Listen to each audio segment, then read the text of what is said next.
Quelle est donc cette drôle de voiture? Vous n'avez pas l'impression qu'il vous manque quelque chose à l'avant? C'est souvent ce que nous disent les gens qui nous voient passer. On voit les gens se pencher pour regarder ce qu'il manque en dessous. Il manque une roue. C'est une Bond mini-car de 1960, une époque où les véhicules à 3 roues étaient assez courants en Grande-Bretagne. Et il est vrai que dans les autres pays, on n'en voit pas souvent. Pourquoi 3 roues justement sur un véhicule? Parce que ça permettait aux propriétaires d'échapper à certaines taxes et ça permettait d'avoir un permis de conduire plus facile à obtenir. À l'époque, ça comptait beaucoup pour les gens, d'où la quantité de ces véhicules en circulation. Les gens pensent souvent à une question de stabilité. En fait, à la vitesse où on se déplace, ça ne compte pas, ça tient bien. On est plus surpris en fait par les performances du moteur qui sont assez limitées plutôt que par la stabilité. La stabilité est bonne. Ça se conduit exactement comme une autre voiture. Il y a une boîte à 4 vitesses, il y a 3 pédales, c'est exactement comme une autre voiture. La petite particularité, c'est qu'il n'y a pas de marche arrière, mais que le fabricant a remplacé ça par le fait que la direction pivote quasiment à 90 degrés de chaque côté. Donc la voiture peut tourner sur place, peut en fait se passer de marche arrière.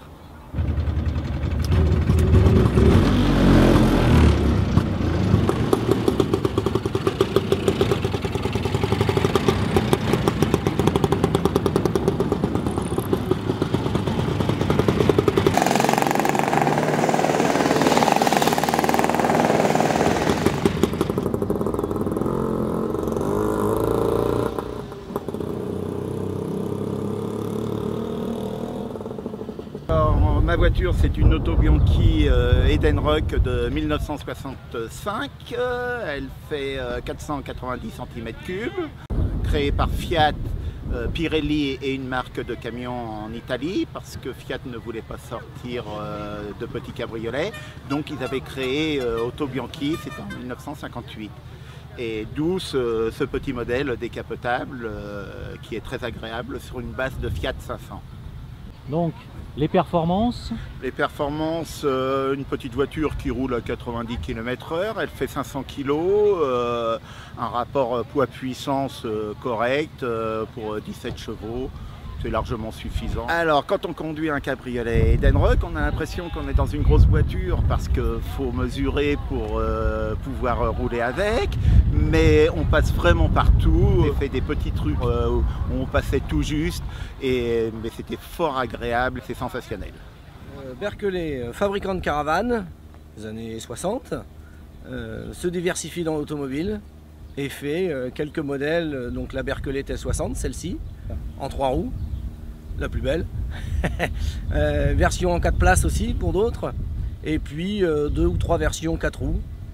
Motorisation pour la plupart des 300 cm3, là c'est un 328 Excelsior, boîte 4, marche arrière, si ce n'est qu'il y a 300 cm3, vitesse 80, 70, 80, voilà, on n'est pas là pour battre des records.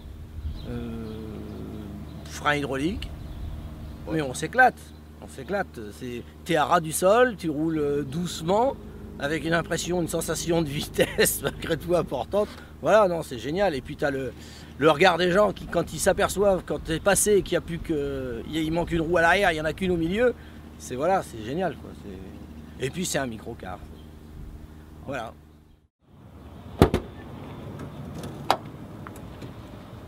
Alors l'Isetta Velam, c'est un œuf ou une automobile? Un œuf automobile, puisqu'elle a la forme d'un œuf, et c'est une véritable automobile, avec 2 vraies places avant, hein, spacieuses.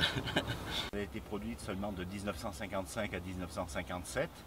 Alors, un petit moteur, bicylindre, particulier, hein, un moteur bicylindre de 236 cm3, c'est un moteur 2 temps.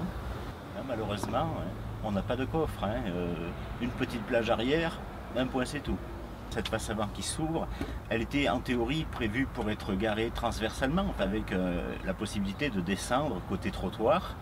Et ainsi, elle ne prenait que 1,40 m de largeur de chaussée. Les origines de la voiture, c'était l'Italie, et l'Italie déjà souffrait un petit peu de manque d'espace dans ces grandes métropoles.